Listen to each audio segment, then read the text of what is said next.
దయగలిగిన హస్తాలు మీకు వందనాలు స్తోత్రాలు ప్రభా. మా అందరి హృదయాల్ని నాయన మీరు తెరవమని వేడుకుంటున్నాను ప్రభా.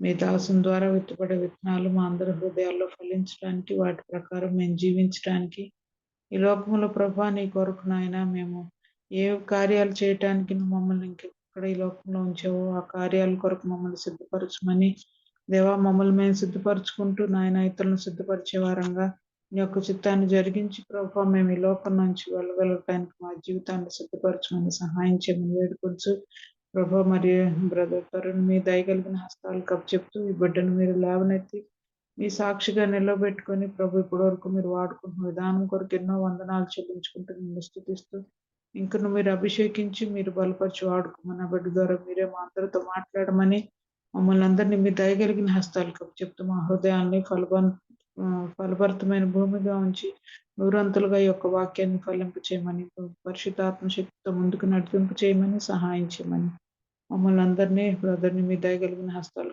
చెప్తూ యేసు దివ్యనామమున స్తుతించి బ్రతిమాలి అడుగుచున్నాము మా ప్రియ పరలోక తండ్రి. ఆమేన్. ఆమేన్ ఆమేన్. థ్యాంక్ యూ సో మచ్ అన్న గారు. స్వరూప్ అన్న ప్లీజ్ అన్న. Thank you Johnson, thank you very much. పరిశుద్ధులందరికీ దేవుని నామంలో వందనాలు తెలియజేస్తా ఉన్నాం. మనకు ఈరోజు వాక్యాన్ని అందించడానికి బ్రదర్ తరుణ్ కుమార్ గారు సిద్ధంగా ఉన్నారండి. బ్రదర్ తరుణ్ కుమార్ అన్నయ్య మనకి సుపరిచితులేనండి. కొత్త వారి కోసం, సభా మర్యాద కోసం చిరు పరిచయం. బ్రదర్ గారిని పరిచయం చేయడం గౌరవంగా భావిస్తా ఉన్నాను.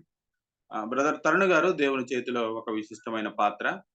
సంఘ పరిచర్యలోను మరియు వ్యాపార రంగంలోను వారు అమూల్యమైన సేవలు అందిస్తూ ఉన్నారు.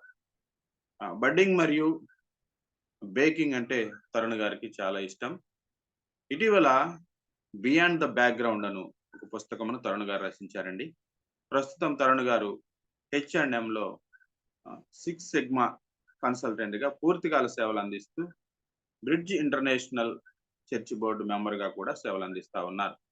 వారి ప్రియ సతీమణి గారు లీనా గారు క్యాప్ జెమినీలో corporate social responsibility global leader గా సేవలు అందిస్తా ఉన్నారు. తరుణ్ గారు మరియు లీనా గారులకు జేసను కుమారుడు ఉన్నాడు. ప్రస్తుతం వారు ప్యారిస్ లో నివసిస్తా ఉన్నారండి. తరుణ్ గారి కుటుంబాన్ని దేవుడు ఆశీర్వదించిన విధానాన్ని బట్టి దేవునికి వందనాలు తెలియజేస్తా ఉన్నాం. వెల్కమ్ టు తరుణ్ గారు, ప్లీజ్ అండి. Thank you very much. Very good morning to all of you. అందరికీ గుడ్ మార్నింగ్ అండి, వందనాములండి. I'm really pleased and thankful for this opportunity to share the word once again in this group. I praise God for that. మరి మీతో మరొకసారి వాక్యం పంచుకోవటం నేను ఎంతగానో భాగ్యంగా ఆధిక్యతగా ఎంచుకుంటున్నాను. దేవునికి కృతజ్ఞతాస్తుతులు చెల్లించుకుంటున్నాను.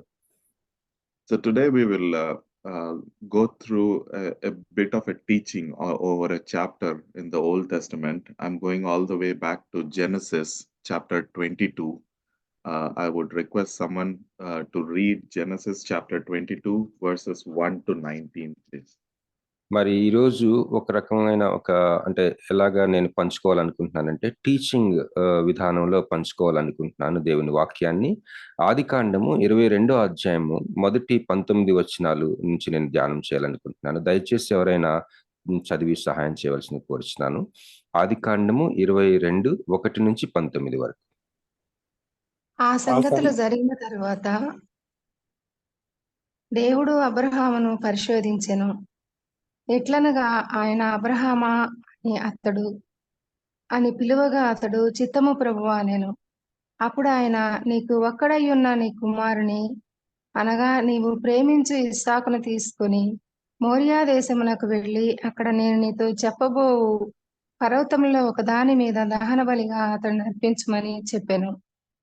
తెల్లవారినప్పుడు అబ్రహాము లేచి తన గాడిదకు గంత కట్టి తన పనివారుల ఇద్దరిని తన కుమారుడు ఇస్సాకును వెంటబెట్టుకుని దహన బలి కొరకు కట్టెలు చీల్చి లేచి దేవుడు తనతో చెప్పిన చోటికి వెళ్ళెను.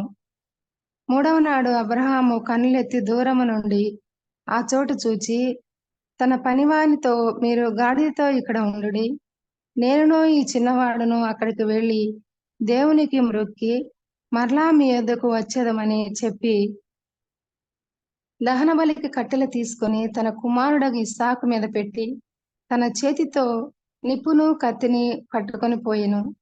వారిద్దరూ కూడి వెళ్ళుచుండగా ఇస్సాకు తన తండ్రి అయిన అబ్రహాముతో నా తండ్రి అని పిలిచెను. అందుకతడు ఏమి నా కుమారుడు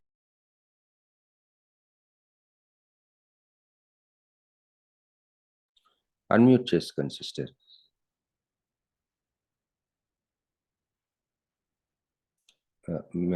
సిస్టర్ గారు మీ ఫోన్ మ్యూట్ అయిపోయిందండి, అన్మ్యూట్ చేయండి.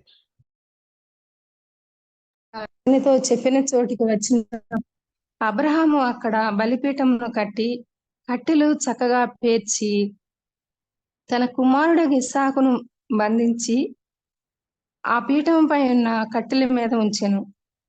అప్పుడు అబ్రహాము తన కుమారుని వధించుటకు తన చెయ్యి ఎత్తి చాపి కత్తి పట్టుకొనగా యెహోవా దూత పరలోకము నుండి అబ్రహామా అబ్రహామా అని అతని పిలిచెను. అందుకతడు చిత్తము ప్రభువా అనెను.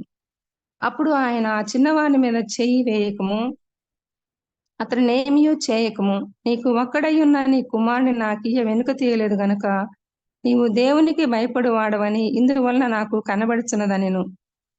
అప్పుడు అబ్రహాము కన్నులెత్తి చూడగా పొదలో కొమ్ములు తగులుకొని ఉన్న ఒక పొట్టేలు వెనుక తట్టున కనబడెను. అబ్రహాము వెళ్లి ఆ పొట్టేలును పట్టుకొని తన కుమారునికి మారుగా పెట్టి దహనబలిగా అర్పించెను. అబ్రహాము ఆ చోటికి యెహోవా ఈరే అను పేరు పెట్టెను.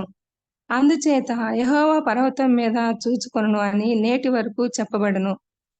యెహోవా దూత రెండవ మార్లు పరలోకము నుండి అబ్రహామును పిలిచి ఇట్లనెను, నీకు ఒక్కడే అయ్యున్న నీ కుమారుని ఇయ్య వెనుక తీయక ఈ కార్యము చేసినందున నేను నిన్ను ఆశీర్వదించి ఆకాశ నక్షత్రముల వలె సముద్ర తీరమంతలి ఇసుక వలెను నీ సంతానమును నిశ్చయముగా విస్తరింపజేసేదను. నీ సంతతి వారు తమ శత్రువుల గవిని స్వాధీనపరచుకొందురు. మరియు నీవు నా మాట వినందున భూలోకములోని జనములనియు నీ సంతానం వలన ఆశీర్వదింపబడును. నా తోడని ప్రమాణం చేసియున్నానని యెహోవా సెలవిచ్చెననెను. తరువాత అబ్రహాము తన పనివారి యొద్దకు తిరిగి రాగా వారు లేచి అందరూ కలిసి బెయేర్షెబాకు వెళ్ళిరి. అబ్రహాము బెయేర్షెబాలో నివసించెను. Okay. Thank you, ఇంకా sister, for చదవాలండి. reading the. No, I think we'll stop here with just till 19 verses. Thank you, sister. మరి థ్యాంక్ యూ సిస్టర్ గారు. ఇంతవరకు మనం ఆపుదాం. ఇప్పుడు ఈ 19 వచనాలు చాలండి. So this is one of the most complicated chapters because you know it is easy to question God. How can a good God ask a father to sacrifice his son? And it is something very difficult to explain unless we understand why God is doing this with Abraham.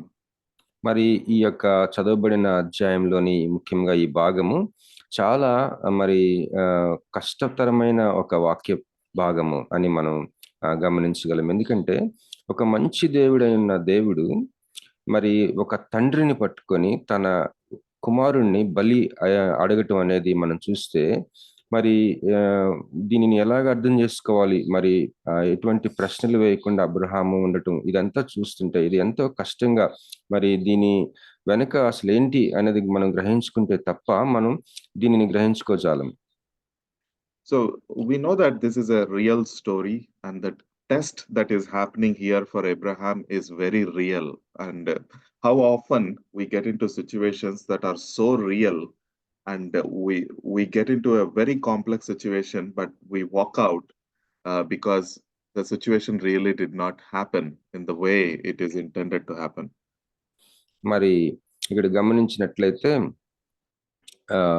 మరి ఇది ఈ యొక్క చదవబడిన భాగము ఏదో కల్పన కథ కాదండి, నిజంగా జరిగిన ఒక సన్నివేశము. ఇది ఒక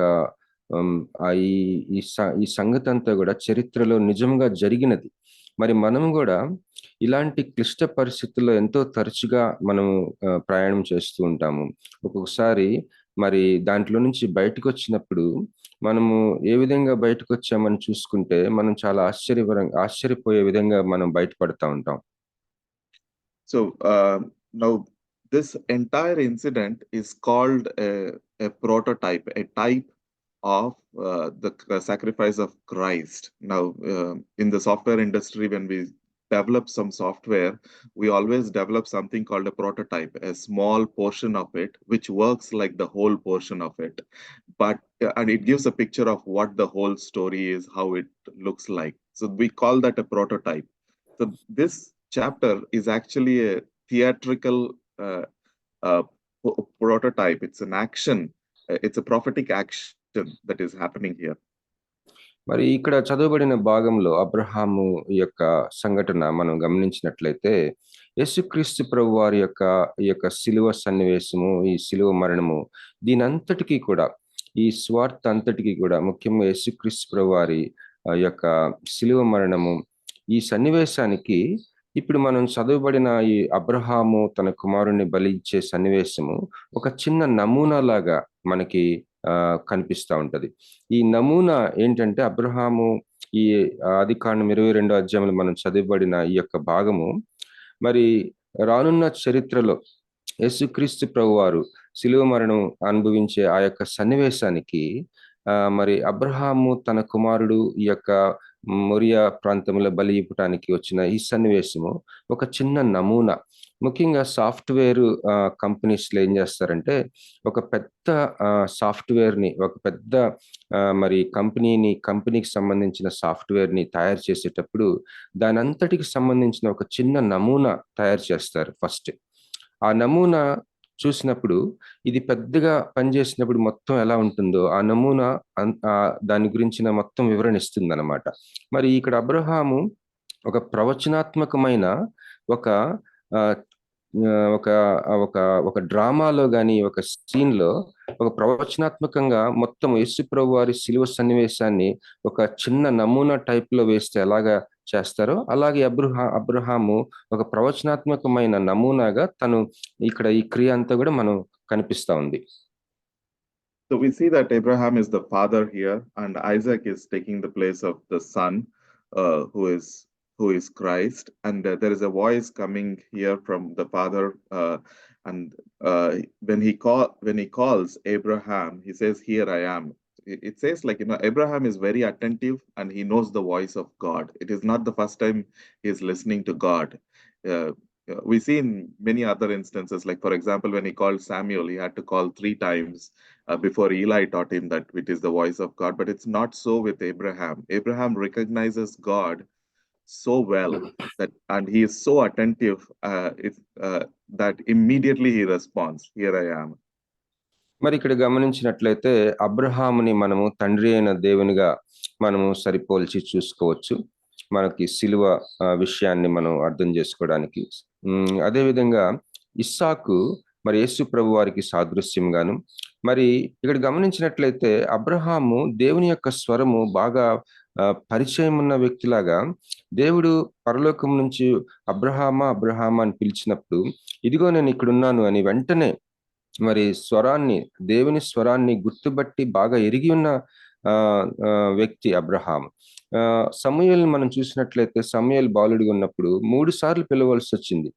ఏలి సమూయేలుకి నేర్పిస్తాడు దేవుని స్వరాన్ని గుర్తుపట్టడం. అంతవరకు కూడా దేవుని స్వరాన్ని గుర్తుపట్టే స్థితి ఆ బిడ్డకి రాలేదు. కానీ అబ్రహాంను చూసినట్లయితే అబ్రహాము దేవుని స్వరాన్ని వెంటనే గుర్తుపట్టి సుపరిచితంగా మాట్లాడగలిగిన ఒక స్థితిలో ఉన్నాడు. Now God is telling him, "Take now your son, your only son." Now we really need to take every word into consideration in this chapter for us to get a good understanding. When he says only son, just think about it. Just before Isaac, he had Ishmael. Isaac is not the only son, but God says, "Take your only son."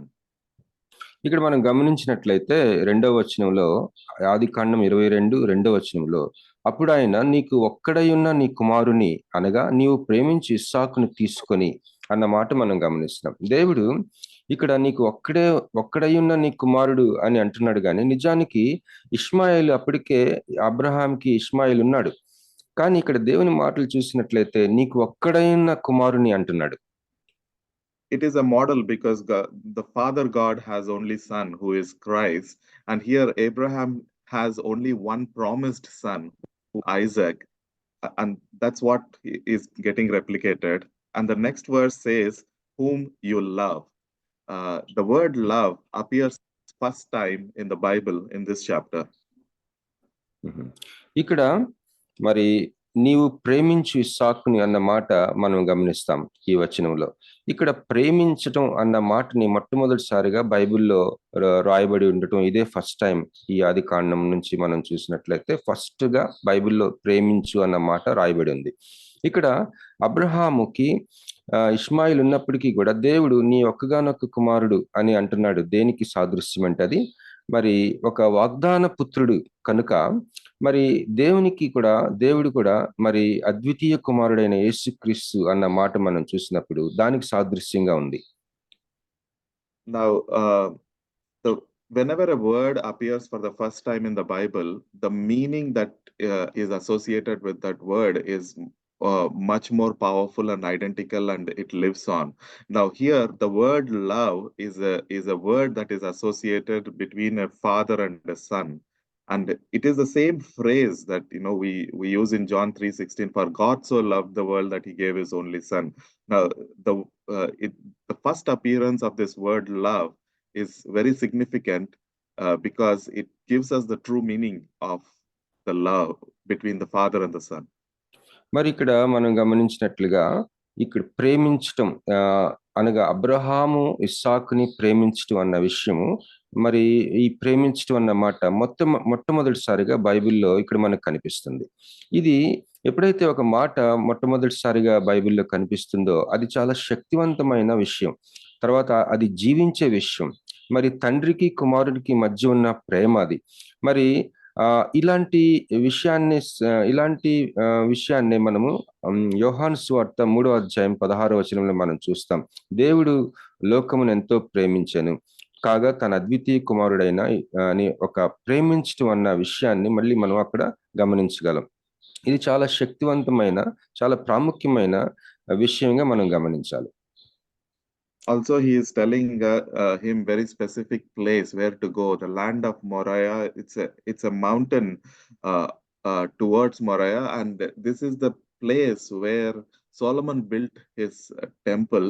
It's the direction, but that's not the exact place where Abraham is guided to.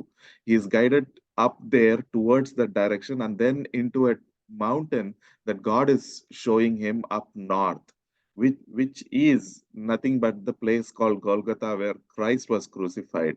So God is leading him to the exact place where Christ was crucified to sacrifice his son. ఇక్కడ మనం గమనించినట్లయితే నీవు ఇస్సాకును తీసుకొని Moriah దేశమునకు వెళ్ళి అక్కడ నేను నీతో చెప్పబో పర్వతములలో ఒక దాని మీద దహన బలిగా అతన్ని అర్పించమని చెప్పారు దేవుడు. మరి ఇదంతా చూసినట్లయితే మరి ఉత్తర ప్రాంతంలో మరి పలానా కొండకని చెప్పకుండా ఆ యొక్క కొండల ప్రాంతానికి వెళ్ళు, నేను ఏ కొండ మీద నేను బలర్పించాలో నేను చెప్తానని దేవుడు చెప్పినప్పుడు మనం గమనించినట్లయితే అదే కొండ మీద అబ్రహాం ఇస్సాకుని బలియటానికి తీసుకెళ్లిన అదే కొండ మీద ఆ ప్రాంతంలో సొలొమోను దేవాలయం కట్టబడింది. తర్వాత అదే ప్రాంతంలో గొల్గతా అనే ప్రాంతం కూడా అదే. అక్కడే యేసుక్రీస్తు ప్రభు వారి సిలువ కూడా అక్కడే జరిగింది. మరి ఈ యొక్క అబ్రహాము ఇస్సాకుని బలి అర్పించడానికి తీసుకెళ్లిన ప్రాంతం కూడా అదే. Now, the next verse says, Abraham rose very early in the morning and saddled his donkey and took 2 of his young men with him and Isaac his son and split the wood and burnt offering. What we read from here is, Abraham had many servants. We know from another story that he had 380 trained soldiers and he had many servants and cattle and donkeys. People can do work for him. But, this is an assignment from God and he takes it into his own hands and he does the whole thing by himself. He wakes up early in the morning without wasting time, picks up the donkey, picks up the wood, and very enthusiastically responds in obedience. It's a height of obedience that's very difficult to understand. ఇక్కడ మనం గమనించినట్లయితే 3వ వచనం ఒకసారి చదువుతాను. తెల్లవారినప్పుడు అబ్రహాము లేచి తన గాడిదకు గంత కట్టి తన పనివారిలో 2 తన కుమారుడగు ఇస్సాకును వెంటబెట్టుకుని దహన బలి కొరకు కట్టెలు చీల్చి లేచి దేవుడు తనతో చెప్పిన చోటికి వెళ్ళాను. ఇక్కడ అబ్రహాము దేవునికి విధేయత చూపించిన విధానం చూస్తే మనకు ఆశ్చర్యం వస్తుంది. ఎంతో మరి మనస్ఫూర్తిగా, ఎంతో మరి కుతూహలంగా దేవుడు అప్పచెప్పిన ఒక ప్రత్యేకమైన ఒక పని అని చెప్పి. నిజానికి అబ్రహాం ఇంట్లో ఎంతో మంది సేవకులు ఉన్నారు. ఒక దగ్గర బైబిల్లో మనకి చెప్తుంది ఏంటంటే 380 మంది మరి ట్రైనింగ్ ఇచ్చిన సాయుధ దళాలు లాంటి సైనికులు లాంటి వాళ్ళు ఉన్నారంట తన ఇంట్లో పుట్టిన అనేక మంది పని మనుషులు కూడా ఉన్నారంట. అలాంటి స్థితిలో ఉన్న అబ్రహాము దేవుడు చెప్పిన పనికి తానే స్వయంగా కట్టెలు చీల్చి అన్న మాట మనం చూస్తాం. మరి తెల్లవారే లేచి తన సొంతగా తనే దీనికి స్పందించిన తీరు చూస్తే మనకి చాలా ఆశ్చర్యం వస్తుంది. Yeah, there is a quote which says, if you want to get a job done well, do it yourself. ఒక మాట ఉంది ఏంటంటే, ఒక సామెత ఏంటంటే, ఒకవేళ ఏదైనా పని నువ్వు బాగా చేయాలనుకోండి, అది నువ్వు చేస్తేనే అది సాధ్యమవుతుంది అని ఒక సామెత లాంటిది ఉంది. In verse 4 it says, then on the third day Abraham lifted his eyes and saw the place which is afar off. Now here there is a significance of the third day.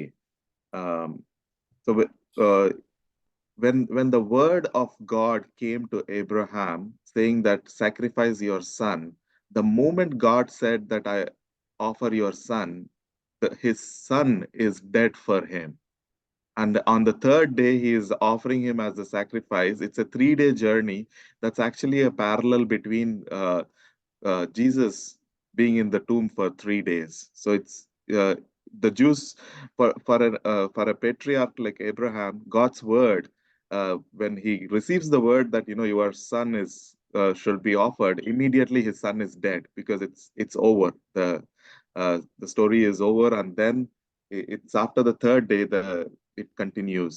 So the 3-day journey is equal to the 3 days of Jesus being in the tomb. మరి ఇక్కడ 4వ వచనంలో ఆదికాండం 22:4లో 3వ నాడు అబ్రహాము కన్నులెత్తి దూరం నుండి ఆ చోటును చూచి అన్న మాట మనం చదువుతాం. 3వ నాడు అంటే ఇక్కడ 3 రోజులు ప్రయాణం అంత దూరం వాళ్ళు వెళ్ళారు. అయితే 3 రోజుల్లో ఫస్ట్ రోజే దేవుడు అబ్రహాంతో మాట్లాడాడు, నీ ఒక్కగానొక్క కుమారుణ్ణి బలియుమని. ఎప్పుడైతే అబ్రహాంతో ఆ మాట దేవుడు మాట్లాడాడో ఆ క్షణంలోనే అబ్రహాము తన కుమారుణ్ణి బలిచ్చినట్టుగా భావించేశాడు. ఆ క్షణంలోనే ఆ కుమారుడు ఇక లేడు నాకు అనుకున్నాడు. ఆ క్షణంలోనే ఆ కుమారుడు ఇంకా చనిపోయినట్టుగానే భావించాడు. మరి ఆ 3వ రోజు తర్వాత మిగతా ప్రయాణం జరిగింది. ఇది మనం దేనికి సాదృశ్యంగా ఉందంటే, యేసు ప్రభువారు మరణించిన తర్వాత 3 రోజులు తన సమాధిలో ఉండి పునరుద్ధాన దినం వరకు జరిగిన ఆ 3 రోజులకి ఈ 3 రోజుల అబ్రహాము తన కుమారుని తీసుకువెళ్ళిన ఈ 3 రోజుల ప్రయాణం సాదృశ్యంగా ఉంది. Now, if we read the verse 5, it's little surprising in the way Abraham responds. He said to the young man, stay here with the donkey. The lad and I will yonder and worship, and we will come back to you. The verse says at the end, he's saying, here there are only 4 people there along and a donkey, and the 2 young men and the donkey are staying behind. Abraham and Isaac are going up, but and Abraham is very confidently saying, we will come back. It's not Abraham alone coming back. He's saying, we will come back. ఇక్కడ 5వ వచనము మనం చదివినట్లయితే మనకి చాలా ఆశ్చర్యం కలుగుతుంది. ఒకసారి చూడండి. తన పని వారితో, మీరు గాడిదతో ఇక్కడనే ఉండుడి, నేనును ఈ చిన్నవాడును అక్కడికి వెళ్ళి దేవునికి మ్రొక్కి మరలా మీ యొద్దకు వచ్చేదమని చెప్పి. ఇక్కడ వాళ్ళు 4 ఉన్నారు. 2 పనివాళ్ళు, అబ్రహాము, ఇస్సాకు, గాడిద కూడా ఉంది. మరి అబ్రహాం ఏం చెప్తున్నాడంటే 2 పనివాళ్ళతో, మీ 2 ఇక్కడ ఉండండి, గాడిదతో కూడా ఇక్కడే ఉండండి, ఈ చిన్నవాడు నేను వెళ్ళి మ్రొక్కి మరలా మీ యొద్దకు వచ్చేదము అంటున్నాడు. బహువచనం. నేను అక్కడనే వస్తానంటలేదు, మేము మళ్ళీ వస్తాం మీ దగ్గరికి అని చెప్తున్నాడు. Now, there are many things in the Old Testament that are interpreted in the New Testament. You know, it is said that the New Testament is Old Testament revealed, and Old Testament is the New Testament concealed. So now, if we have to understand this story, we have to take some references from the book of Hebrews and Acts on how Stephen interpreted it, how Paul interpreted it, and that will give us more clarity on this story. So we will go to Hebrews 11:17 to 19, and we will read those verses to get an understanding of how he is so confident. మరి మనం పరిశుద్ధ గ్రంథాన్ని మనం గమనించినట్లయితే పాత నిబంధనలో క్రొత్త నిబంధన దాగి ఉందని, అలాగే క్రొత్త నిబంధన పాత నిబంధన మరి ప్రత్యక్షపరిచేదిగా ఉంటుందని, మరి పాత నిబంధన పాఠ్య భాగాలు చాలా క్రొత్త నిబంధనలో మరి అవి దాని గురించి ప్రస్తావించబడినవి, దాని గురించి వివరణ క్రొత్త నిబంధనలు మనకి తేటగా కనిపిస్తాయని చెప్పేసి మనం ఎరుగుదాం. మరి దీనికి మరి ఈ యొక్క వాక్య భాగం మనం అబ్రహాము గురించిన ఈ విషయాన్ని మనం ఇంకొద్దిగా బాగా అర్థం చేసుకోవటానికి మనం హెబ్రీలకు రాసిన పత్రిక 11వ అధ్యాయము 17 నుంచి 19 వచనాలు మనం చదువుకుందాం. హెబ్రీ 11, 17 నుంచి 19 ఎవరైనా చదువుతారమ్మా?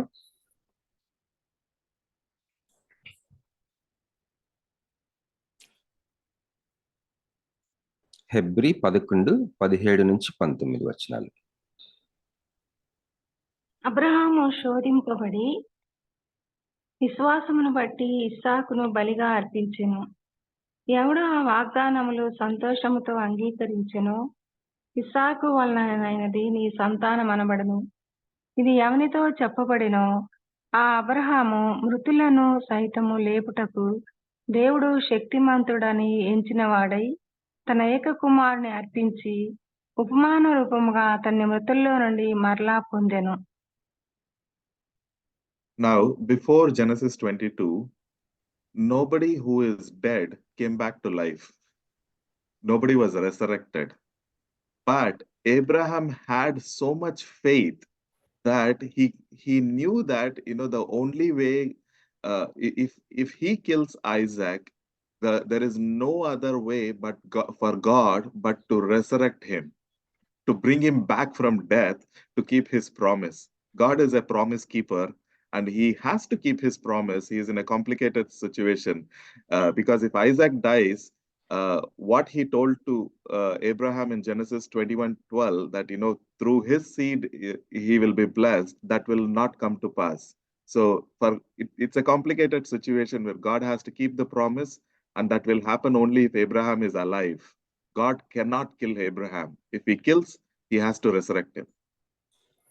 ఆమేన్. మరి అబ్రహాము విశ్వాసము మనం గమనించినట్లయితే అది ఎంతో గొప్ప విశ్వాసం అని మనం గమనించగలం. ఎందుకంటే ఆదికాండం 22వ అధ్యాయానికి ముందు ఎక్కడ కూడా మరి మానవ చరిత్రలో పునరుద్ధానమైనట్టుగా ఎక్కడ కూడా అసలు వాళ్ళకి తెలియదు. పునరుద్ధానం అవటం, మరణించిన వాడు తిరిగి లెగవటం అనేది అసలు అబ్రహాంకి తెలియదు. ఆ ముందు అక్కడున్న ప్రజలకి అసలు తెలియదు. మానవాళికి తెలియని విషయం అది.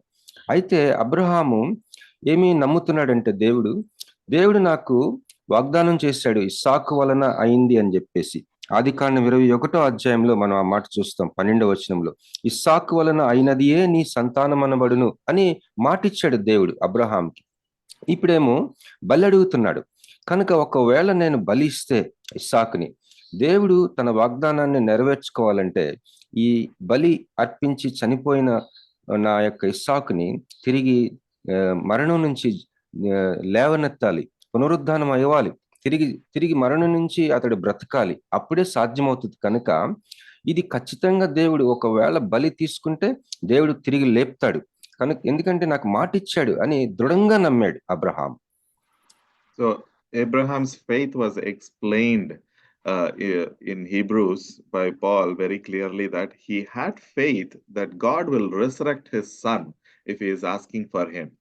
So that's the greatest faith that Abraham carried. మరి అత్యంత శ్రేష్టమైన విశ్వాసం కలిగి ఉన్నాడు అబ్రహాము. ఈ యొక్క అబ్రహాము విశ్వాసాన్ని హెబ్రీ గ్రంథకర్త ఇక్కడ వివరిస్తున్నాడు మనకి, మనం చదవబడిన భాగంలో. ఈ అబ్రహాము మరి దేవుడు నాకు మాటిచ్చాడు, ఒకవేళ ఆయన ఆ బలియాగంలో నేను అర్పించవలసి వస్తే, ఒకవేళ ఇస్సాకు చనిపోతే తిరిగి లేవనెత్తుకుంటాడు ఖచ్చితంగా. అసలు మరణించి తిరిగి లెగిస్తాడు అన్నది తనకి అంతవరకు తెలియనప్పటికీ కూడా అలాగ నమ్మటానికి తను పూనుకున్నాడు. ఎంత గొప్ప విశ్వాసం చూడండి. So we also know that Isaac was not a small kid in those times. He is at least 30 plus years old. He is not married yet, because that's another thing that we know from the scripture, that he is about 30 plus years old. He's an adult, and he is taking a decision to go with his father obediently in this entire act. ఇక్కడ మనం ఇస్సాకుని గురించి ఆలోచిస్తే, ఇస్సాకు ఏమి చిన్న పిల్లవాడు కాదండి. ఇస్సాకు అప్పటికే మనం బైబిల్ మనం చూసినట్లయితే ఇంచుమించు ఒక 30 సంవత్సరాలు సంబంధించిన వయసున్న వ్యక్తి. తనేం చిన్నపిల్లవాడు కాదు. కానీ మారు మాట్లాడకుండా తను చూపించిన విధేయతని మనం చూసినట్లయితే చాలా మరి అది మనకి క్షేమాభివృద్ధి కలిగజేసే అంశంగా మనం గమనించగలం. And in verse 6, we see that Abraham took the wood of the burnt offering and laid it on Isaac, his son. Now, why wouldn't you carry wood on the donkey but lay it on your son? It's a representation of Christ carrying his cross. Now the son is carrying the wood all the way to the mountain. మరి ఇందాక మరి ఒక point కూడా నేను చెప్పలేకపోయాను. Brother గారు చెప్పింది. ఇస్సాకు గురించి మరి ఒక పాయింట్ చెప్పారు ఏంటంటే, అతడు వివాహం ఇంకా అవ్వలేని ఒక అవివాహితుడైన ఒక యవనస్తుడు. అయితే ఇక్కడ 6వ వచనంలో దహన బలికి కట్టెలు తీసుకొని తన కుమారుడగు ఇస్సాకు మీద పెట్టి తన చేతితో నిప్పును కత్తిని పట్టుకొని పోయెను. వారిద్దరూ కూడి వెళ్ళుచుండగా అన్న వాక్యం మనం చదువుతున్నాం. ఇక్కడ దహన బలికి కట్టెలు తీసుకుని తన కుమారుడగు ఇస్సాకు మీద పెట్టాడంట అబ్రహాం. ఇది దేనికి సాదృశ్యంగా ఉందంటే, యేసు ప్రభువారు మరి సిలువ వేయబడిన రోజున ఆ యొక్క సిలువ మ్రానును తానే మోసుకుంటూ పోవటం అన్నదానికి సాదృశ్యంగా ఉంది. Now there is a conversation happening between Isaac and Abraham, and Isaac is calling Abraham, and Abraham responds. Isaac has a doubt, like, we have fire and wood, but where is the burnt offering? Where is the lamb for the burnt offering? And to which Abraham responds, God will provide for himself the lamb.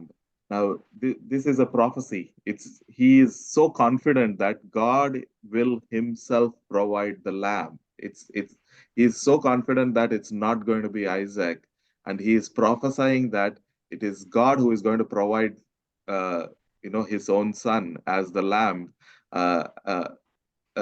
He had that knowledge of that prophecy, and he knows that he is just enacting this. This is not a surprise for Abraham here. మరి ఇక్కడ 7వ వచనం 8వ వచనము మనం గమనించినట్లయితే, ఇస్సాకు తన తండ్రి అయిన అబ్రహాంతో నా తండ్రి అని పిలిచాను. అందుకు అతడు, ఏమి నా కుమారుడా అనెను. అప్పుడు అతడు, నిప్పును కట్టెలను ఉన్నవి గాని దహన బలికి గొర్రెపిల్ల ఏది అని అడగగా, అబ్రహాము, నా కుమారుడా, దేవుడే దహన బలికి గొర్రెపిల్లను చూసుకొనునని చెప్పాను. ఇక్కడ గమనించినట్లయితే ఈ సంభాషణ తండ్రి కొడుకుల మధ్య ఈ యొక్క అబ్రహాము ఒక ప్రవచనం చెప్తా ఉన్నాడండి. దేవుడే చూసుకుంటాడు, దేవుడే దహన బలికి గొర్రెపిల్లను చూసుకుంటాడు అని ఒక ప్రవచనాత్మకమైన మాటలు చెప్తున్నాడు. ఇక్కడ అబ్రహాముకి ఎంత నిశ్చయిత ఉందంటే, మరి దేవుడు ఏదో కార్యం చేస్తాడు, దేవుడు గొర్రెపిల్లని ఇస్తాడు అని ఒక నమ్మకం కలిగి ఉన్నాడు. Now the same phrase that God himself will provide the lamb has been used by John the Baptist when Jesus was walking towards him in John 1:29-32. John the Baptist says, behold the Lamb of God who takes away the sin of the world is walking. He's saying, behold the Lamb of God. That's the phrase which is saying the Lamb of God that Abraham said that will be sacrificed by Father is now walking. Like thousands of years later, John the Baptist is using the same phrase that Abraham used to answer his son. ఇక్కడ దహన బలికి గొర్రెపిల్లను చూచుకొనును, దేవుడే దహన బలికి గొర్రెపిల్లను చూచుకొనును అన్న మాట మనము కొన్ని వందల వేల సంవత్సరాల తర్వాత యేసు ప్రభు వారు ఈ భూమి మీద నడుచుకుంటూ వెళ్తా ఉన్నప్పుడు యోహాను, బాప్తిస్మిచ్ యోహాను యేసు ప్రభు వారిని చూసి ఇదిగో దేవుని గొర్రెపిల్ల అని మనం అక్కడ యోహాను సువార్తలో 1వ అధ్యాయంలో రాయబడి ఉంటూ మనం గమనిస్తాం. బాప్తిస్మిచ్ యోహాను యేసు ప్రభువుని చూసి ఇదిగో ఇతడే దేవుని గొర్రెపిల్ల అని చెప్తా ఉన్నాడు. అబ్రహాము మరి ఆది కాండంలో ఏం చెప్పాడో దేవుడే మరి గొర్రెపిల్లను మనకి ఇస్తాడు అన్న మాట నెరవేర్పు ఈ యోహాను సువార్త 1వ అధ్యాయంలో మనం గమనించగలం. Now here Isaac is being bound, and Abraham is lifting his knife to almost slay him. Now he has enacted to this extent. It's showcasing his obedience. Not just Abraham is who is obedient here. Isaac is also obedient, allowing Abraham to do this. Now it's an extraordinary obedience that is being showcased here, enacting the whole prophecy exactly. మరి ఇక్కడ మిగతా వచనాల్లో మనం చూసినప్పుడు 9వ వచనం 10వ వచనంలో అలాగూ వారిద్దరు కూడి వెళ్ళి దేవుడు అతనితో చెప్పిన చోటికి వచ్చినప్పుడు అబ్రహాము అక్కడ బలిపీఠమును కట్టి కట్టెలు చక్కగా పేర్చి తన కుమారుడగు ఇస్సాకును బంధించి ఆ పీఠము పైన కట్టెల మీద ఉంచెను. అప్పుడు అబ్రహాము తన కుమారుని వధించుటకు తన చెయ్యి చాపి కత్తి పట్టుకొనగా, ఇదంతా కూడా చూసినప్పుడు ఎంత మరి విధేయత, అబ్రహాము విధేయత ఒకటే కాదు మనకి ఇక్కడ మనం గమనించాల్సింది, ఇస్సాకు విధేయత కూడా మనం గమనించాలి. ఇస్సాకు మారు మాట్లాడకుండా లోబడటం, ఈ యొక్క విధేయతను మనం చూసినప్పుడు తండ్రి కుమారుల విధేయత మరి అది ఎంతో మరి ప్రత్యేకమైంది, అది అసమానమైంది. మరి ఈ యొక్క సమస్త సంఘటన మనం చూస్తున్నప్పుడు వాళ్ళు ఎంతో మరి ప్రత్యేకమైన విధేయతతో దీనిని కొనసాగిస్తా ఉన్నారు ఈ యొక్క కార్యాన్ని. Now, if we study in the light of the verse from Hebrews that we have read, the whole event is not a surprise for Abraham, and it is not a surprise for Isaac, because Abraham has explained him that, the God will provide the lamb and we both will come back. So it's not a surprise for Isaac, not a surprise for Abraham, not a surprise for God, because God is the one who is doing it. But all of this is happening, it is as a theatrical prophecy for us to understand from the event that, this is going to happen. And this is one among the many parallels, types that we have in the Old Testament, which represents the sacrifice of Christ that happened. మరి ఈ యొక్క సన్నివేశాన్ని మనం చూసినట్లయితే ఒక థియేటర్లో ఒక drama కానీ చూస్తూ ఉంటే ఆ స్టేజ్ మీద ఏ విధంగా మరి సమస్తం జరగటం మనం చూస్తామో అలాగా అనిపిస్తా ఉంది. మరి దేవుడు ఈ యొక్క సమస్తాన్ని ఈ సంఘటనని మరి తనే మరి జరిపిస్తా ఉన్నాడు కనుక, తనే మరి దానికి ఎరిగి ఉన్నాడు కనుక ఆయనేం ఆశ్చర్యపోవటం లేదు. అబ్రహాముకు అచంచలమైన విశ్వాసం ఉంది కనుక అబ్రహాము కూడా ఆశ్చర్యపోవటం లేదు. అబ్రహాం ఏం చెప్పాడంటే, మరి దేవుడే చూసుకుంటాడు గొర్రెపిల్ల విషయం అని నమ్మకం కలిగి ఉన్నాడు. మేము తిరిగి వస్తామని చెప్పాడు ఆ పని వాళ్ళకి. ఇస్సాకు కూడా ఆ మాటలు నమ్మాడు, దేవుడు చూసుకుంటాడు అన్న మాట నమ్మి విధేయత చూపిస్తా ఉన్నాడు. ఇస్సాకు కూడా ఏమి ఆశ్చర్యపోలేదని నేను భావిస్తూ ఉన్నాను. మరి ఈ యొక్క సంఘటన అంతా కూడా ఒక డ్రామా జరిగినట్టుగా మన కళ్ళకి కళ్ళ కట్టినట్లుగా ఉంది. ఎట్లా ఒక చిన్న నమూనా లాగా యేసు ప్రభు వారి శిలువ త్యాగానికి, యేసు ప్రభు వారి శిలువ ఆ యొక్క సన్నివేశం అంతటికి కూడా ఒక చిన్న నమూనా లాగా, ఒక డ్రామాలో యాక్టర్స్ ఏ విధంగా యాక్ట్ చేస్తే అదంతా మనకి కళ్ళకి కట్టినట్టుండి దాన్ని తిరిగి యేసు ప్రభు వారి శిలువ మరణం యొక్క సాదృశ్యంగా మనం ఏ విధంగా అర్థం చేసుకోవచ్చో దానికి ఉపయోగపడేటట్టుగా ఎంత చక్కగా వివరంగా ఉంది చూద్దాం. అంతేకాకుండా పాత నిబంధనలో మరి మిగిలిన అనేక బైబిల్ పోర్షన్స్ లో యేసు ప్రభు వారి యొక్క రక్షణ కార్యాన్ని, ఆ శిలువ మరణ సన్నివేశాన్ని మనం అర్థం చేసుకోవడానికి ఎన్నో మిగిలిన వాక్య భాగాలు మనకు సహాయం చేస్తాయి. Now here there is an angel who comes and stops Abraham, calling Abraham, and he responds immediately because he has been interacting with the angels. He knows the voice, and he says, "Here I am." And the angel is very clear, do not lay your hand on the lad and do anything. And he also indicates that there is a ram that has been provided for the sacrifice. ఇక్కడ తదుపరి వాక్య భాగాలు మనం చూసినప్పుడు ఇక్కడ యెహోవా దూత 11వ వచనం, యెహోవా దూత పరలోకం నుండి అబ్రహామా అబ్రహామా అని అతను పిలిచెను. అందుకు అతడు చిత్తము ప్రభువా అనెను. అప్పుడు ఆయన చిన్నవాని మీద చెయ్యి వేయకము, అతనినేమీ చేయకము, నీకు ఒక్కడై ఉన్న నీ కుమారుని నాకు ఇయ్య వెనుక తీయలేదు గనుక నీవు దేవునికి భయపడివాడవని ఇందువలన నాకు కనపడుచున్నదనెను. ఇక్కడ దేవుని దూత పిలిచినప్పుడు అబ్రహాము చాలా పరిచయం ఉన్న వ్యక్తితో ఎలాగా స్పందిస్తా ఉన్నాడో అలాగా స్పందిస్తా ఉన్నాడు. అబ్రహాము స్పందిస్తున్నాడు.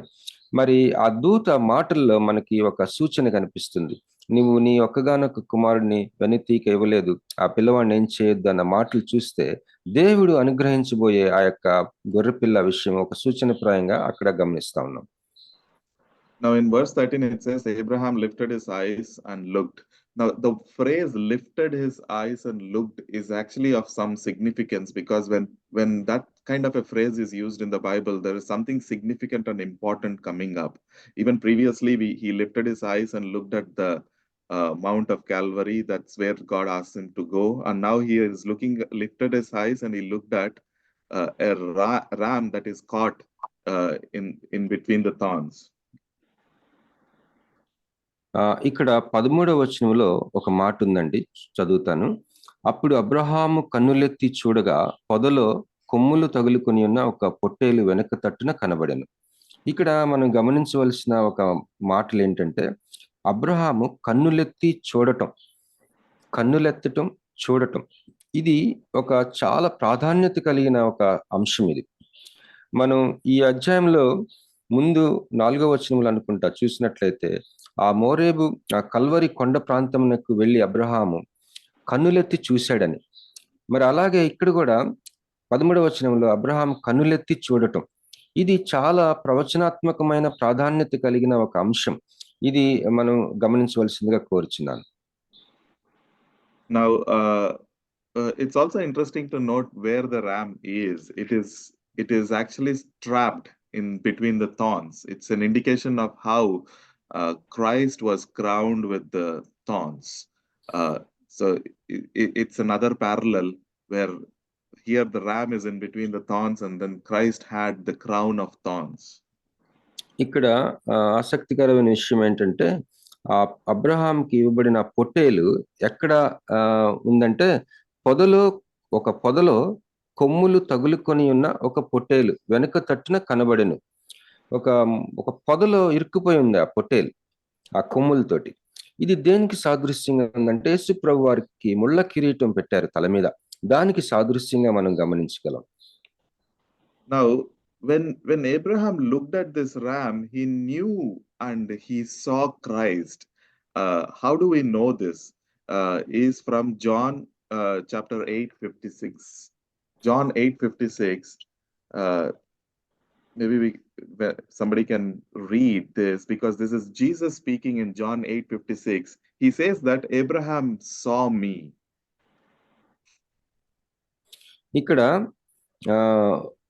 ఈ యొక్క గొర్రె పిల్లని లేకపోతే ఆ పొట్టేల్ని అబ్రహాము చూసినప్పుడు, అబ్రహాము యేసుక్రీస్తు ప్రభు వారిని చూసినట్టుగా మనం గమనించవచ్చు. అబ్రహాము యేసుక్రీస్తుని చూశాడు. ఆ పొట్టేలు ఆ పొదలో కొమ్ములతో ఇరుక్కుపోయిన పొట్టేలు చూసినప్పుడు అబ్రహాము యేసుని చూశాడు. ఈ మాట మనం ఎలాగా అర్థం చేసుకోవచ్చు అంటే, యోహాను సువార్త 8వ అధ్యాయంలో 56వ వచనం మనం చదివినట్లయితే దీనిని గమనిస్తాం. యోహాను 8:56, మీ తండ్రి అయిన అబ్రహాము నా దినము చూతునని మిగులు ఆనందించెను, అది చూచి సంతోషించెను అనెను. Now this is Jesus Christ himself talking, and he himself is saying Abraham saw me, and it raises a controversy, and finally Jesus was stoned because of the way that he responded to it. But it is true that Abraham is actually looking at the ram trapped in the thorns, and he is looking at Christ being sacrificed for this world. He is looking at the whole future. He had that much of understanding. That is something Jesus is confirming to us. ఇక్కడ యోహాను 8:56లో చూసినట్లయితే యేసు ప్రభు వారి స్వయంగా తన గురించి చెప్తా ఉన్నాడు. అబ్రహాము అలనాడు మరి ఆ పొదలో ఇరుక్కుపోయిన ఆ యొక్క పొట్టేలను చూసినప్పుడు ఆ యొక్క బలి పశువు నేనే అని అబ్రహాంకి చూశాడు, అబ్రహాం నన్ను చూశాడని యేసుప్రభు వారు స్వయంగా చెప్తా ఉన్నాడు. ఈ మాటలు వినిన ప్రజలు అక్కడ చాలా మరి ఆగ్రహానికి గురై రాళ్లు పెట్టి కొట్టడానికి అక్కడ ఆ సన్నివేశం మనం చూస్తాం 8వ అధ్యాయంలో. మరి అబ్రహాము ఎంతటి దూరదృష్టి, ఎంతటి ప్రవచనాత్మకమైన దృష్టి కలిగి ఉన్నాడంటే, ఆ రోజు పొదలో ఇరుక్కుపోయిన ఆ యొక్క పొట్టేల్ని చూసినప్పుడు మరి ఈ లోకానికి, లోక పాపములు తీసుకుని పోయే గొర్రె పిల్లని, ఈ లోకానికి ప్రాయశ్చిత్తంగా జరగబోయే యేసుక్రీస్తుని ఆయన ఆ రోజే చూశాడు Abraham. And he also named that place as Jehovah Jireh, the Lord will provide. And it is a very prophetic name, saying God himself will provide the sacrifice. అక్కడ అబ్రహాము ఆ యొక్క ప్రాంతానికి ఒక పేరు పెట్టాడు, యెహోవా ఈరే అన్న పేరు పెట్టాడు. దానికి అర్థము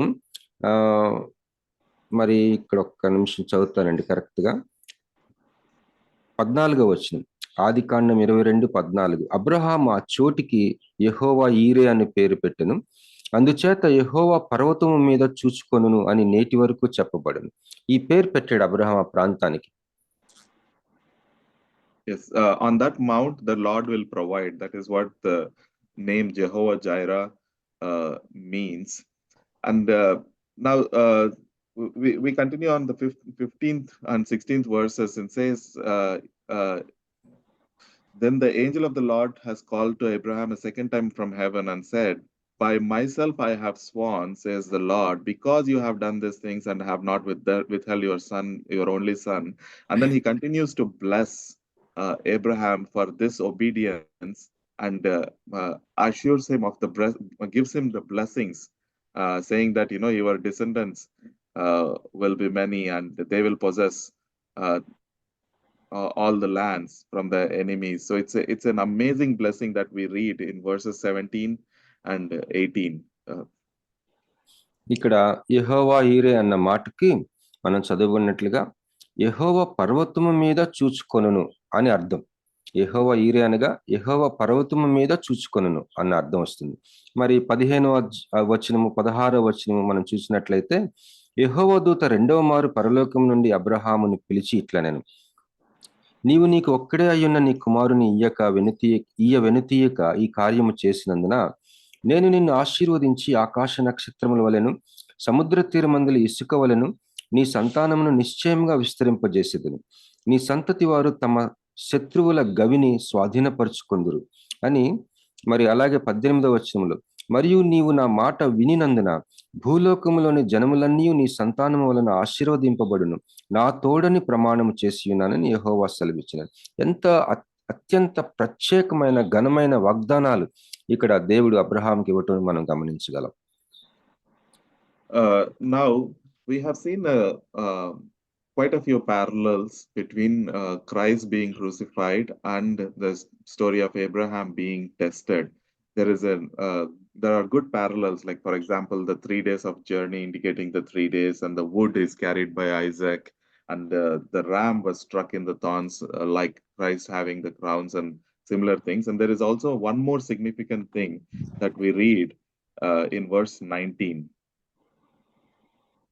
ఇక్కడ మరి యేసుక్రీస్తు ప్రభువారి సిలువ ఆ యొక్క సంఘటన, సిలువ వేయబడిన ఆ యొక్క సంఘటనకి అబ్రహాము శోధించబడి తన కుమారుని బలి ఇవ్వమని దేవుడు అడిగినప్పుడు ఈ యొక్క సంఘటనకి మధ్య ఉన్న అనేకమైన పోలికలు మనం గమనించాం. ఉదాహరణకి అబ్రహాము ప్రయాణించిన 3 రోజుల ప్రయాణం, యేసు ప్రభువారి 3 రోజులు ఆ యొక్క సమాధిలో ఉండటం, అలాగే మరి ఆ పొట్టేలు పొదలో కొమ్ములతో ఇరుక్కుపోయి ఉండటం మరి యేసు ప్రభువారి ముళ్ళ కిరీటానికి సంబంధించింది. అలాగే ఇట్లా కొన్ని పోలికలు మనం గమనించాం. ఇప్పుడు 19వ వచనంలో మరి యొక్క పోలికను మనం గమనిస్తాం. It is something that is very easy to miss unless we carefully look at it. It says, so Abraham returned to his young men, and they rose and went together to Beersheba, and Abraham dwelt at Beersheba. Now, when the chapter began, like we knew that Abraham went with Isaac and 2 young men and a donkey. Now Abraham is returning alone. The verse says Abraham returned to his young men. But although Isaac is with him, the verse is not mentioning Isaac. ఇక్కడ 19వ వచనంలో ఏముందంటే, తరువాత అబ్రహాము తన పనివారి వద్దకు తిరిగి రాగా వారు లేచి అందరును కలిసి బెయేర్షెబాకు వెళ్ళిరి. అబ్రహాము బెయేర్షెబాలో నివసించెను. ఇక్కడ మనం జాగ్రత్తగా గమనించకపోతే ఒక పాయింట్ మనం మిస్ అవుతామండి. ఏంటంటే, ఇస్సాకు వారితో ఉన్నప్పటికీ కూడా ఇస్సాకు గురించిన ప్రస్తావన ఈ వచనంలో లేదు. అబ్రహాము ఆ తర్వాత అబ్రహాము తన పనివారి వద్దకు తిరిగి రాగా అబ్రహాము గురించి మాత్రమే ఉంది. అబ్రహామే వచ్చినట్టుగా ఉంది. ఇస్సాకు వాళ్ళతో ఉన్నప్పటికీ కూడా ఇక్కడ ప్రస్తావించబడలేదు. Now, there is a reason why Isaac is not mentioned. It doesn't mean that he is left there. Although he is coming, the way Bible is written is like, it's a theatrical prophecy of the future, and it's a model that is displaying.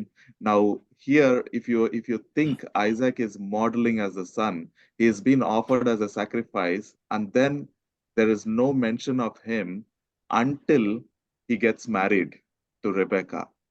Only he comes back. His name is mentioned only in Genesis chapter 24. Until then, there is no mention of Isaac's name here. ఇక్కడ మనం గమనించవలసింది ఏంటంటే, ఈ యొక్క వచనంలో మరి Bible ఇస్సాకు గురించిన ప్రస్తావించలేదు.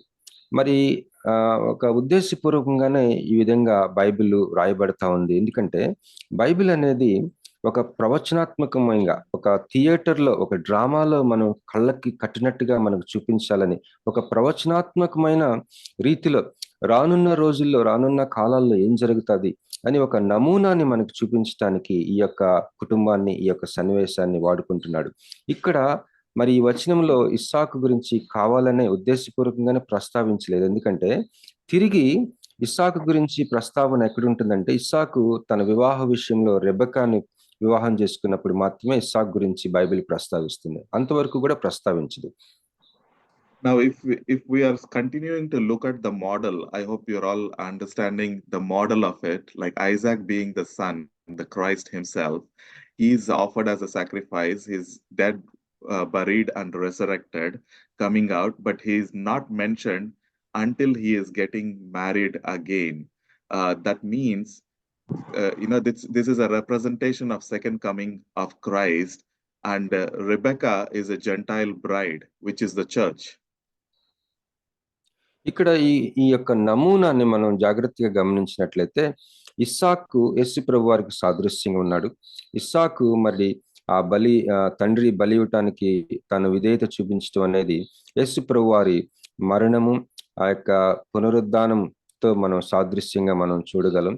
మరి ఇస్సాకు గురించి ప్రస్తావించకపోవటం, తిరిగి వివాహ విషయంలోనే ప్రస్తావించబడటం అనేది యేసు ప్రభు వారు అన్ని జనుల నుంచి రక్షించబడిన అనేకమైన విశ్వాసులకి మరి సంబంధించిన సంఘానికి ఆ యొక్క రెబెకా సాదృశ్యంగా, మరి ఈ యొక్క నమూనాలో ఈ అబ్రహాము, ఇస్సాకు ఈ యొక్క విషయం అంతటి, ఈ యొక్క నమూనాను మనం గమనించినట్లయితే మరి ఒక ప్రవచనాత్మకమైన నమూనా ఇది.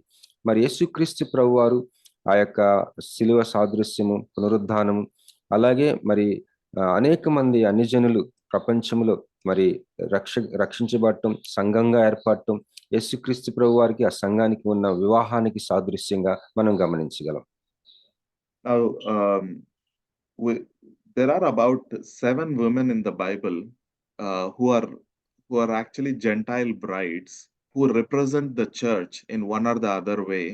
And it is also interesting that for these 7 women, the death is not recorded. Their death is not recorded in the Bible. That doesn't mean that they did not die, but it is intentionally skipped from the Bible for us to understand that it's a Gentile representation, Gentile women representing the church. The church never dies. So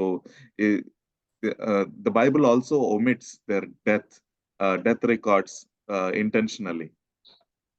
ఇక్కడ బైబిల్లోని ఒక 7 స్త్రీలు వారు వివాహం చేసుకున్నప్పుడు వారు అన్యజనుల నుంచి వచ్చిన స్త్రీలుగా మనం గమనించవచ్చు. 7 వారు ఉద్దేశపూర్వకంగానే బైబిల్ గ్రంథంలో వారి యొక్క మరణము లిఖించబడలేదు. అంటే వాళ్ళు చనిపోలేదని కాదు, కానీ ఒక సాదృశ్యంగా ఉంచడానికి, అన్యజనుల నుంచి వచ్చిన విశ్వాసుల యొక్క సంఘానికి ఒక సాదృశ్యంగా ఈ 7 స్త్రీలని దేవుడు ఆ యొక్క ఒక సాదృశ్యంగా ఉంచడానికి ఉద్దేశపూర్వకంగానే వారి మరణాన్ని లిఖించబడలేదు బైబిల్లో. And the model also holds good when we try to understand how Abraham, the father, worked with an unnamed servant to find Rebecca. If we see in chapter 24, he sends an unnamed servant to go and fetch bride for Isaac. And the unnamed servant finds Rebecca, gives Rebecca the gifts and brings. Now, every single time you see an unnamed servant, you know that the story is somewhere connecting to the Holy Spirit, because Holy Spirit is always called an unnamed servant as a type. These are all real events, but there is also a parallel model that we can see that is happening in the New Testament. మరి ఇక్కడ 19వ వచనంలో 2 సేవకులను గురించి మనం చదువుతాం. అబ్రహాము తనకు కూడా వెంటబెట్టుకున్నాడు 2 యవనస్తుల సేవకుల్ని. వాళ్ళ పేర్లు రాయబడలేదు. ఇది sorry brother, it's not the two servants with Abraham, but in chapter 24 Abraham asks an unnamed servant to go and fetch a bride for Rebecca. This is a different servant who is the head of Abraham's family. He says go and fetch a bride for Rebecca. క్షమించండి, ఈ 2 పని వాళ్ళ గురించి చెప్పలేదు brother గారు. ఆదికాండం 24వ అధ్యాయంలో మరి రిబ్కా గురించి పంపించినప్పుడు అబ్రహాము ఒక పేరు ప్రస్తావించబడని ఒక సేవకుని పిలిచి తన కుమారుడైన ఇస్సాక్కి వివాహం చేయడానికి రిబ్కాని పంపించిన విషయంలో పేరు ప్రస్తావించబడిన సేవకుని మనం అప్పుడు చూస్తాం. అది క్రొత్త నిబంధనలో ఒక సాదృశ్యానికి గుర్తుగా ఉంది.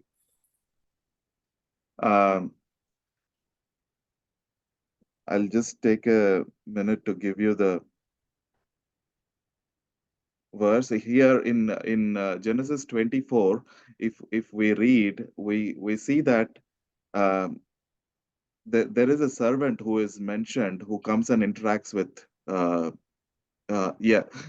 it is Eliezer, but when it comes to Genesis 24, his name is not given as Eliezer. We know that he is Eliezer from a different chapter, but why in the process of bringing the bride, he is marked as an unnamed servant. Maybe we can read from Genesis 24, verses 1 onwards. You can see the servant coming up at verse 5, and see in verse 2 it says Abraham said unto his eldest servant. Let's read 5 verses from Genesis 24. ఆదికాండము 24వ అధ్యాయంలో మరి తర్వాత ఎలియాజరు అని మరొక చోట ప్రస్తావించబడింది, కానీ రిబ్కా గురించి మొట్టమొదటిగా ఆయన ఈ యొక్క పని అప్పగించినప్పుడు ఆ పేరు ప్రస్తావించబడదు. అదొకసారి చదువుదాం. ఆదికాండం 24వ అధ్యాయం 1 నుంచి 5 వచనాలు చదువుతానండి. అబ్రహాము బహుకాలం గడిచిన వృద్ధుడై ఉండెను. అన్ని విషయములలోనూ యెహోవా అబ్రహామును ఆశీర్వదించెను. అప్పుడు అబ్రహాము తనకు కలిగిన సమస్తమును ఏలుచుండిన తన ఇంటి పెద్ద దాసునితో, నీ చెయ్యి నా తొడ క్రింద పెట్టుము, నేను ఎవరి మధ్య కాపురమున్నానో ఆ కనానీయుల కుమార్తెలలో ఒక దానిని నా కుమారునికి పెండ్లి చేయక నా స్వదేశమందున్న నా బంధువుల యొద్దకు వెళ్ళి ఇస్సాకును నా కుమారునికి భార్యను తెచ్చినట్లు ఆకాశం యొక్క దేవుడును భూమి యొక్క దేవుడునైన యెహోవా తోడని నీ చేత ప్రమాణం చేయించదనెను. ఆ దాసుడు ఆ దేశమునకు నా వెంట వచ్చుటకు ఒకవేళ ఆ స్త్రీ ఇష్టపడని ఎడల నీవు బయలుదేరి వచ్చిన ఆ దేశమునకు నేను నీ కుమారుని తీసుకుని పోవలెనా అని అడగగా. Okay, thank you for reading. And it is true. I see a question in the chat. It is true that this servant is Eliezer, but what we need to note importantly is in chapter 24, the model continues where Holy Spirit is gathering a bride, which is and giving the gifts to the bride. So that representation will hold good only if the servant is not named. And also the name Eliezer means the comforter, which is nothing but the name of the Holy Spirit. But he very intentionally in this chapter, the name is skipped. It's something that we should note because, like, for example, even when Ruth was introduced to Boaz by an unnamed servant, that's a representation of Holy Spirit connecting the Gentile bride to the Redeemer. Now, all these people have acted as some portions of Christ for us to model and understand the whole story together, which happens in the New Testament. So the unnamed servant is an intentional mention as an unnamed servant. They did not name it very intentionally. ఇక్కడ మనం జాగ్రత్తగా గమనించినట్లయితే ఒక నమూనాని మనం గుర్తుపడతా ఉన్నాం. ఈ నమూనా ఒక భవిష్యత్తులో యేసుక్రీస్తు ప్రభు వారి సమయానికి, అలాగే అన్ని జనుల్లో నుంచి యేసు ప్రభువుని నమ్ముకునే సంఘానికి సాదృశ్యంగా, ఒక పరిశుద్ధాత్మ దేవుడికి దేవుని యొక్క ఆ యొక్క పరిచర్యకి సాదృశ్యంగా ఒక నమూనాని ఈ యొక్క వాక్య భాగంలో నుంచి మనం గుర్తుపట్టడానికి మనం ప్రయత్నం చేస్తా ఉన్నాం. ఇక్కడ గమనించినట్లయితే ఈ యొక్క చదవబడిన భాగంలో ఆదికాండం 24వ అధ్యాయం అబ్రహాము తన సేవకుని పంపినప్పుడు ఈ సేవకుడి పేరు ఎలియాజరే. ఆ తర్వాత భాగంలో మనం గమనిస్తాం ఎలియాజరు అన్న పేరు. ఎలియాజరు అన్న పేరుకి నిజానికి ఆదరణకర్త అని అర్థం. ఇక్కడ మాత్రం ఫస్ట్ టైం అబ్రహాము మరి తన సేవకుని పిలిచి రిబ్కా కోసం పంపించినప్పుడు కావాలనే ఉద్దేశపూర్వకంగా సేవకుని పేరు ప్రస్తావించబడలేదు. ఇది ఒక నమూనాగా మనకి ఒక సాదృశ్యంగా ఉండటానికి కొరకు దేవుని వాక్యం ఈ విధంగా వ్రాయబడి ఉంది. పేరు ప్రస్తావించబడలేదు. ఇక్కడ రిబ్కా కూడా ఒక అన్ని జనుల దేశం నుంచి లేదా ఒక అన్ని జనుల్లో నుంచి వచ్చే సంఘానికి సాదృశ్యంగా ఉంది. మరి అదే విధంగా బోయాజు యొక్క రూతు కథ మనం చూసినప్పుడు రూతుని బోయాజుకి పరిచయం చేసిన ఆ యొక్క సేవకుని పేరు కూడా అక్కడ ఉండదు. ఇది ఒక నమూనాలుగా మరి పరిశుద్ధాత్మ పరిచర్యకి మనం అర్థం చేసుకోవడానికి ఒక సాదృశ్యంగా ఉపయోగపడటానికి ఈ విధంగా ఉద్దేశపూర్వకంగానే పేర్లు రాయకుండా ప్రారంభించారు. Now, the most important thing of all, although they are all parallels, none of them are Christ. Okay, they are all human beings, and it is very important for us to understand that they are all real experiences, but it is God who in his sovereignty has presented those models and captured that in the word for us to read and understand how he presents himself. So the first coming and the second coming, and how these people are connected to their Gentile wives. For example, Joseph with Asenath, and Moses with Zipporah, and Salmon with Rahab, Boaz with Ruth. All these people are marrying Gentile wives, and they are actually enacting Christ as a portion, but they are not Christ. We don't worship any of them. They are all human beings. It's very important to understand, but they are all types. So that some part of their life story tells us that they are enacting the future which is coming, which is captured in the word. దయచేసి గమనించండి, ఈ యొక్క సన్నివేశాలు, ఈ యొక్క అబ్రహాము సేవకుని పంపించటం, పేరు రాయకపోయిన పేరు ప్రస్తావించబడిన సేవకుని పంపించటం, ఇవన్నీ నిజమైన సంఘటనలు అయినప్పటికీ కూడా, ఇవి సాదృశ్యాలుగా ఉన్నప్పటికీ కూడా యేసు ప్రభు వారికి, పరిశుద్ధాత్మ దేవునికి, అన్ని జనుల నుంచి వచ్చిన సంఘానికి సాదృశ్యాలుగా మనం చెప్పుకుంటున్నప్పటికీ కూడా ఈ యొక్క నమూనాల్లో ఉన్న ఏ ఒక్క వ్యక్తి కూడా యేసు ప్రభువు కాదు, ఏ ఒక్క వ్యక్తి కూడా పరిశుద్ధాత్ముడు కాదు. మనం దయచేసి జాగ్రత్తగా గమనించాలి. ఇవి కేవలం నమూనాలు. దేవుడు ఏ విధంగా తనని తాను, తన క్రియల్ని ఏ విధంగా ప్రత్యక్షపరుచుకుంటాడో మనం గమనించుకోవడానికి ఉపయోగపడే ఒక నమూనాలుగా మనం గుర్తుపెట్టుకోవాలి. ఈ యొక్క నమూనా ఉదాహరణకి యోసేపు అన్ని జనుల భార్యని చేసుకున్నాడు. అలాగే ఈ యొక్క కొంతమంది స్త్రీలు సాలోమోన్ అవ్వచ్చు, లేకపోతే ఇంకా కొంతమంది గురించి చెప్పారు బ్రదర్ గారు. ఈ యొక్క అన్ని జనుల నుంచి వచ్చిన మరి చరిత్రలో, పాత నిబంధన చరిత్రలో కొంతమంది అన్ని జనుల నుంచి వచ్చి మన పాత నిబంధనలో చూసిన ఉదాహరణకి యోసేపు గురించి చెప్పాం. అలాగే అన్ని జనుల నుంచి వచ్చిన భార్యలు దేనికి సాదృశ్యంగా ఉన్నారంటే అన్ని జనుల నుంచి వచ్చే సంఘానికి, రానున్న కాలాల్లో భవిష్యత్తులో అన్ని జనుల నుంచి వచ్చే సంఘానికి సాదృశ్యంగా ఉన్నట్టుగా మనం గమనించుకోగలం. అలాగే యేసు ప్రభు వారి మొదటి రాకడ, రెండవ రాకడ, మరి ఇవన్నీ కూడా మనం బాగా అర్థం చేసుకోవడానికి కొన్ని జీవితాల్లో, మరి యోసేపు జీవితం అవ్వచ్చు, మరికొన్ని జీవితాల్లో జరిగిన కొన్ని సంఘటనలు కేవలం ఒక నమూనాల్లాగా, సాదృశ్యంలాగా మనకు ఉపయోగపడతాయి. Sorry, I just posted the names, and these are the women along with Eve. Their death is not recorded for a purpose.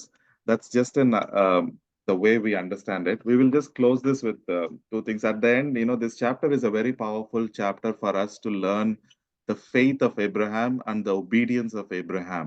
But my intent today was for us to look at it also as the model of how as a prototype of the father sacrificing his son, and that's something that can be studied in the Old Testament in many stories.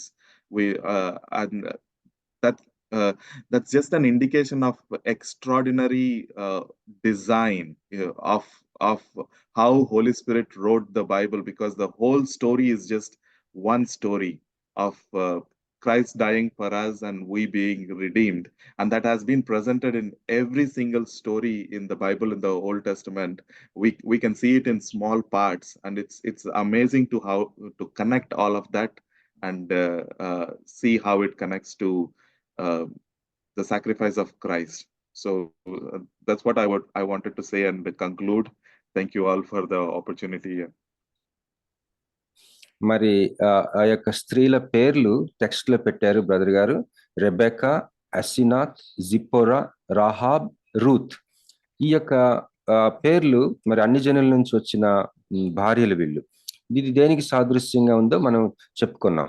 మరి ముగించుకోవడానికి నేను ఏంటంటే, నా ఉద్దేశము, ఈ యొక్క సందేశంలో నా ఉద్దేశం ముఖ్యంగా ఏంటంటే, పాత నిబంధనలో ఏ యొక్క సన్నివేశం మనం చూసినా అవి చివరికి యేసుక్రీస్తు ప్రభు వారి యొక్క జీవితానికి, ఆయన రక్షణ కార్యానికి, మరి ఆయన రక్షించుకున్న మనకి, అన్ని జనుల నుంచి వచ్చిన మనకు అవ్వచ్చు, సంఘానికి ఆయనకి మధ్య ఆ యొక్క బంధం, మరి ఈ యొక్క విమోచన కార్యము, సమస్త రక్షణ కార్యాన్ని వాటికి సంబంధించిన నమూనాగా మనము పాత నిబంధనలో ఏ జీవితం చూసినా, ఏ సన్నివేశం చూసినా దాంట్లో ఒక నమూనాని మనం పట్టుకోగలం.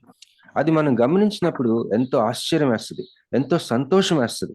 ఉదాహరణకి మనం అబ్రహాము జీవితంలో సన్నివేశంలో మనం కనిపెట్టి చూసిన ఈ నమూనా, అది యేసుక్రీస్తు వారి శిలువ త్యాగానికి, ఆ యొక్క సన్నివేశం మొత్తానికి, మరి ఆ కల్వరి కొండకి అక్కడికే వెళ్ళాడని, వీటన్నిటిని మనం చూసినప్పుడు, ఈ నమూనాని మనం చూసినప్పుడు మనకు ఎంతో ఆశ్చర్యం మనకు కలిగింది, ఎంతో సంతోషం కలుగుతుంది. దేవుడు ఎంత ప్రణాళికగా మన గ్రహింపు కొరకు పొందుపరిచి ఉన్నాడో మనం గమనించుకోగలం. కనుక ఈ మాటలు చెప్పి నేను ముగిస్తున్నాను. ఈ అవకాశం ఇచ్చినందుకు మీకు కృతజ్ఞతలు తెలియజేసుకుంటున్నాను. Thank you so much dear brother. Many thanks for joining, even though it's middle of the night for you. Many thanks, brother. Thank you. Praise God. Praise God. Over to Johnson, please.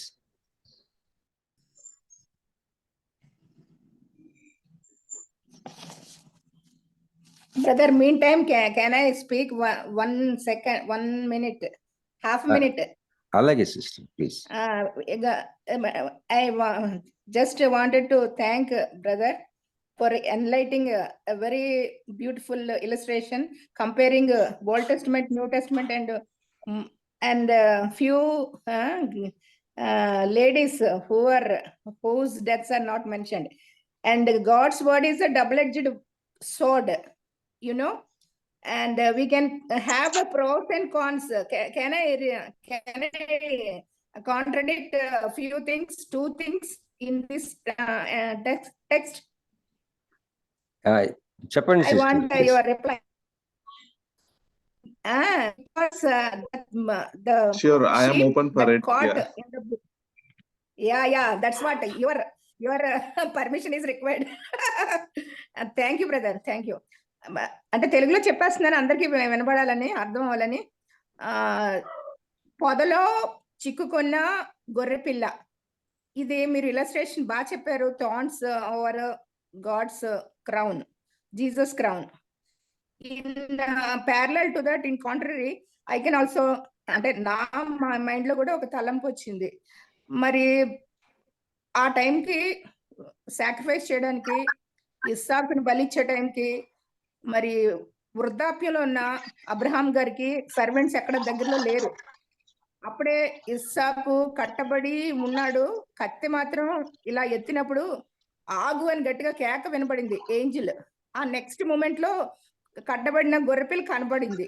అంటే నా ఉద్దేశంలో ప్రకారం ఆ వృద్ధుడైన వాడు కట్టబడిన అంటే bush లో చిక్కుబడిన పడితే కొమ్మలు అతను పట్టుకొని సాక్రిఫైస్ చేయలేడు, అది పరిగెట్టుకు పారిపోతుంది, ఆ ముసలాయనకి దొరకదు.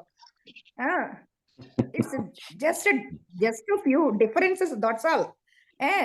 కాబట్టి అతనికి ఫెసిలిటేట్ చేయడానికి ఆ బుష్ లో పట్టబడినట్టు దేవుడు చేశాడని అనుకోవచ్చు కదా. Okay, next point, second point, we cannot depict Abraham to Jehovah because Abraham, God wanted to test Abraham to know how he is loving him. అందువల్ల యెహోవా దేవుడిని తను ఎంతగా ప్రేమిస్తున్నాడో తెలుసుకోవడానికి ఇస్సాకును బలిమని టెస్ట్ చేశాడు. మన పరిశుద్ధుడైన యెహోవా దేవుడు తన కుమారుడిని ఫ్రీగా ఇచ్చేసారు ఈ లోకంలో.